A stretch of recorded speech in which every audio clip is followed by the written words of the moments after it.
a bread for special occasions.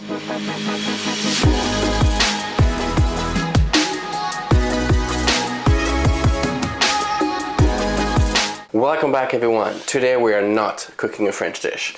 I've been being here in Toronto for 11 years. I've made so many new friends that are coming from different background and different culture. As an immigrant, I'm working in French dishes and they are sharing with me what they know and what is passed on from generation to generations from their family.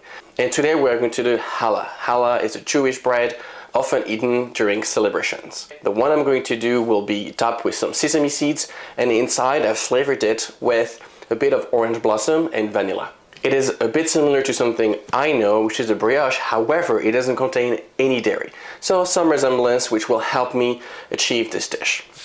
And I hope you'll be proud and enjoy it as much as I do. Two things are meant to be done. For us to get cooking, and for you, as always, to smash the subscribe button. Let's go.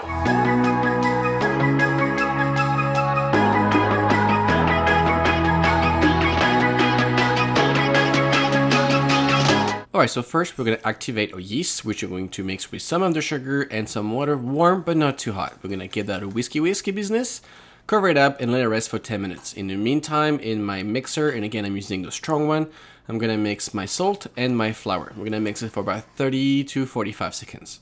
Then we're going to start on the wet ingredients. We're going to put our honey, vanilla, our canola oil, as well as some orange blossom water. Then I'm going to add my eggs, 2 whole, 1 yolk. We're going to crack them in and we're going to mix all that until smooth. Next, we are going to check on our yeast and it's perfectly developed. So we're going to add it to the flour. We're going to let that mix for about a minute and then we'll add our sweet mixture.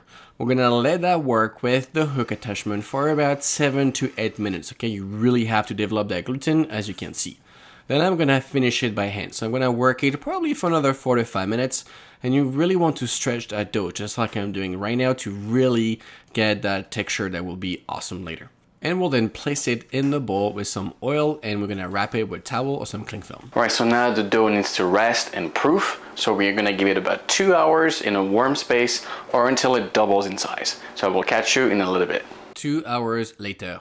All right, so our dough has now doubled. So we're going to remove the plastic, punch it to degas it. And then we are going to portion it, okay? We're doing full braids, so we're gonna weigh the dough first, make sure we have the quantities, and we're gonna divide it up into 4 little bowls or whatever you want to call it.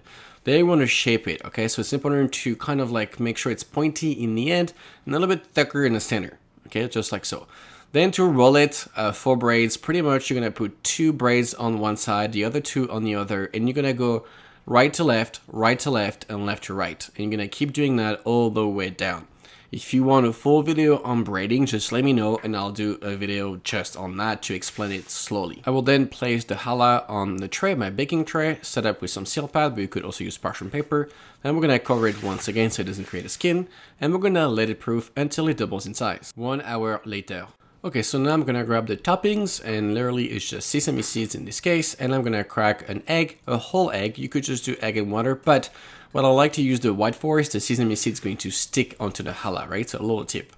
Then you can see it's beautiful, nice and plump, and we're gonna take our egg wash, we're gonna make sure we cover the challah so we have a beautiful golden brown crust.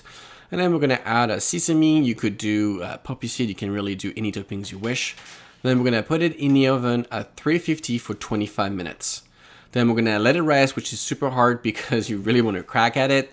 And then we're gonna slice it open finally and check this out. I couldn't be more happier. It looks great, it smells great, and it's so fluffy. So when I'm doing this slice, it's almost like a pillow and I cannot wait to try it. And I hope you do too. And here we have it, another delicious recipe that I hope you will enjoy as much as I do and as much as I enjoyed making it. If you don't know how to do the full braids, you can stick to 2 or 3. It's really up to you, but I hope that my method helped you. If you enjoyed this recipe, please like, comment, and subscribe. And as always, the recipe will be in the description below. I'm about to try this, so you know the deal. I'll look at you on the next video. See you soon.